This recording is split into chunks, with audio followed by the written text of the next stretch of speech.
jump to put jeans on, baby, you don't feel my pain. Please don't give me hype. Write my name in ice. Can't argue with these lazy bitches, I just raise my price. I'm a boss, I'm a leader. I pull up in my two-seater, and my mama was a seven. First of all, look at this bomb-ass body, okay? I just have to say that. What's up, y'all? Welcome back to my channel. Thank you for tuning in.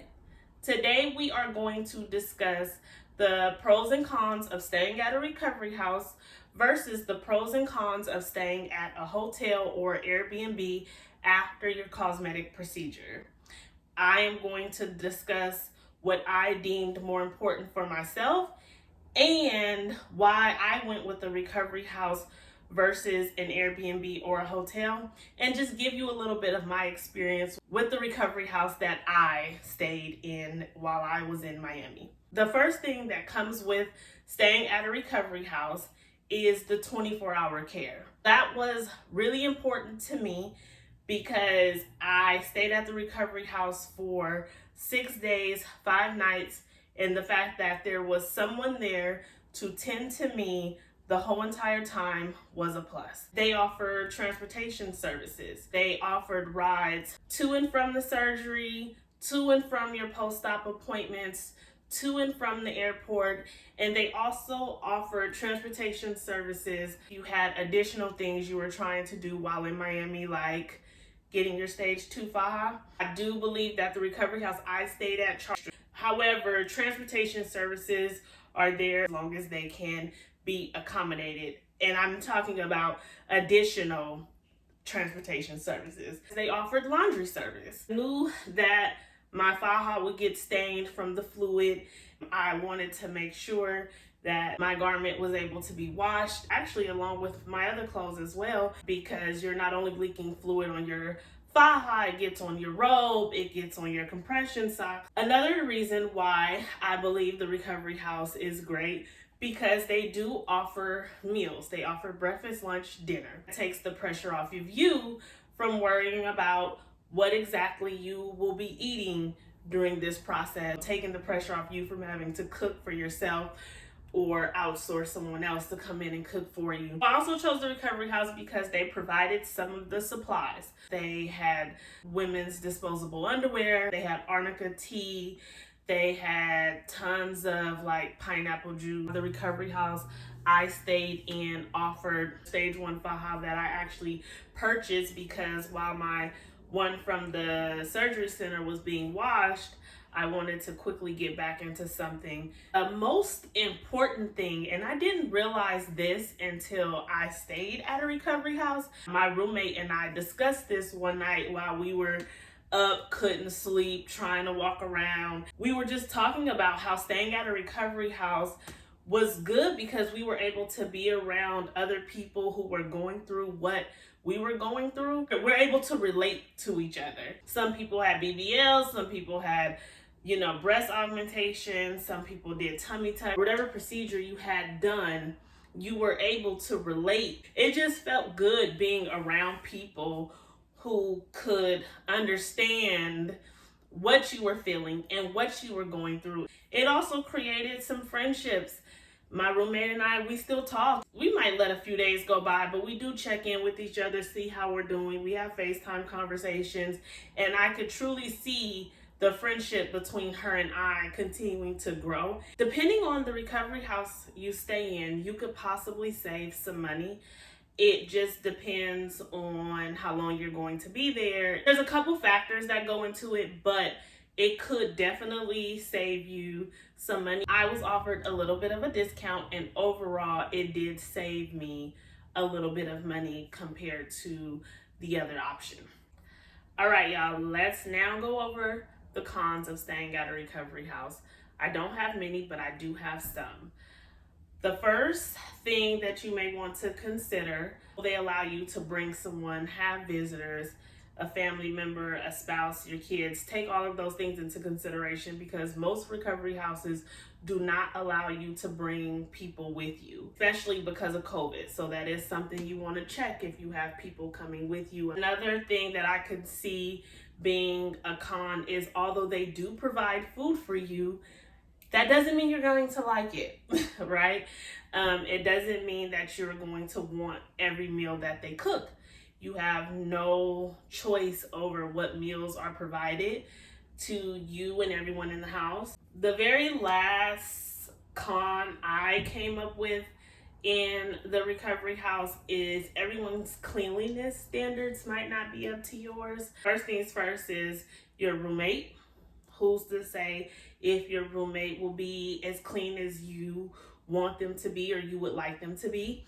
Or just the recovery house staff and who they have in charge of keeping the bathrooms clean and the kitchen clean. The person who is responsible for cleaning deem what's clean may not be the same as what you deem as clean. Sounds crazy, but it's the truth. That's something you won't know until you get there. It's very hard to determine what someone's cleanliness standards are and whether or not they will be up to yours. However, that is something to think about when deciding to stay at a recovery house. All right, now let's talk about the pros and the cons of doing an Airbnb or a hotel.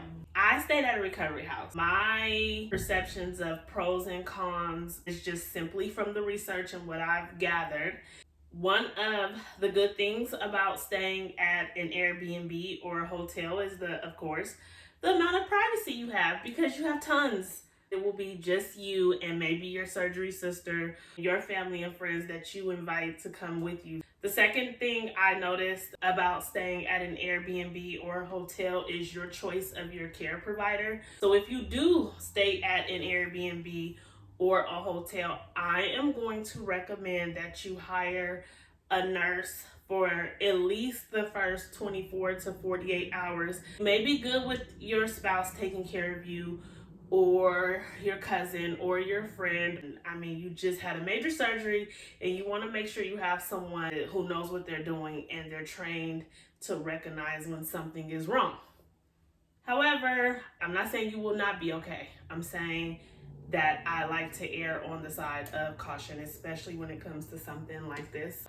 I would always recommend that you hire a nurse. With that being said, if you decide to stay at an Airbnb or a hotel, you can choose who comes to take care of you. So you can do all of your research on all the different nurses and they can come and stay wherever you are with you.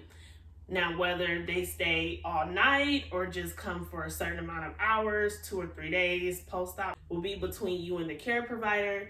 I'm sure the prices are different depending on whether you need an all-night provider or just a caretaker for or a nurse for a certain amount of hours throughout each day. That will be something to consider, whether you need this person there with you all night, which I would say yes, and seeing what the pricing would be for one versus the other. One thing about the nurse you hire, some of them do cook for you, some of them will wash your garments, some of them will also provide transportation.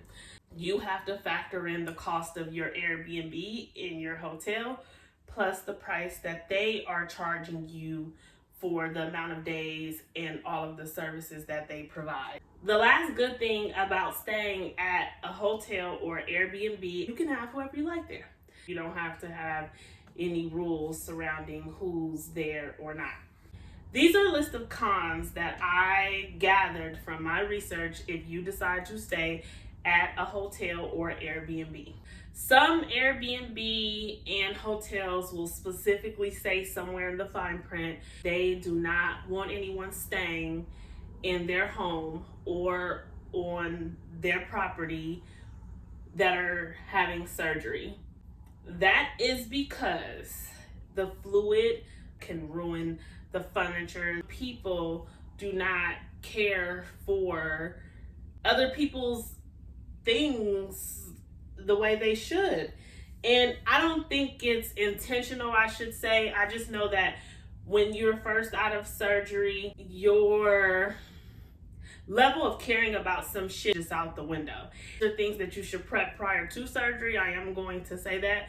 But I know that if you don't prep it prior to, what I mean by that, getting your plastics on the bed and your puppy pads or on the couch or whatever you're going to be laying on while you're there with the fluid leaking, you want to make sure that you are taking care of their stuff. A lot of hotels and Airbnbs are now charging for the damage done due to the stains from the fluid leaking. You want to make sure that if you do stay at an Airbnb or a hotel, that you have the necessary supplies to not ruin these folks' stuff.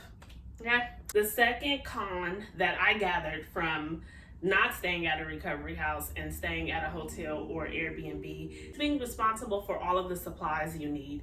That was a major plus for the recovery house because it was just a lot of things I did not have to bring because they already had, or I didn't have to go out and purchase when I got to Miami because the recovery house already had it. Being responsible for all of your supplies, every meal, having to outsource for care, that's pretty much all of the bad. So there's really not much bad in each, and I may be biased because I did stay at a recovery house, but all I could do is give you from my experience and my research. From my own experience, once I was in the recovery house, I felt like everything I needed was provided and I didn't have to worry about anything. So yeah, choose wisely. Honestly, I don't know what affordable is to some people. What is your budget for your stay once you get there? What I suggest is set your budget for your stay and decide from there. Once you go in there, you look, you see what's close to the surgery center, what's close to the airport. I stayed at Resort Recovery Home. The staff was amazing. The home was really beautiful. Everything that I needed was pretty much provided. I would stay there again if I ever did it again, but I'm not. But that'll be a whole nother video for you. I also forgot to mention that some of the recovery houses have someone who does the lymphatic massages there. You have that option of dealing with the massage person they have there if you want extra massages or outsourcing and going with someone else. The best advice that I can give when it comes to deciding whether or not you should stay at a recovery house, at an Airbnb or hotel, would be to get you a piece of paper, old school, write down the good and bad of each and make a decision. Do your research, listen to everyone's stories, and decide what would work best for you. You have to definitely take into your budget and your preferences when it comes to some things. Take as much as you can from other people's journeys. For me, the recovery house was the best option. It took a lot of pressure off of me. Make sure you subscribe. Make sure you're tuned in with the notifications on. Go ahead and follow me on Instagram at Snatched by Nassif. That is my surgery page, but I'm also a certified personal trainer. I've been doing this fitness thing for a while. I have my business page, which is at Get Fit by Tila. I'll be 6 weeks post-op in a few days. And to swell so much. When I first started this video, I was feeling all good, and now I've been out of my faja for too long and I'm starting to swell. However, I am going to give you a turnaround of the results so you can see where I'm at, but not much has changed since my last video.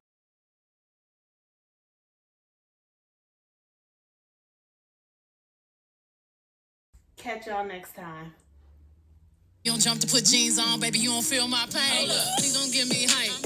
Write my name in ice. Can't argue with these lazy bitches, I just raise my price. I'm a boss, I'm a leader. I pull up in my two-seater and my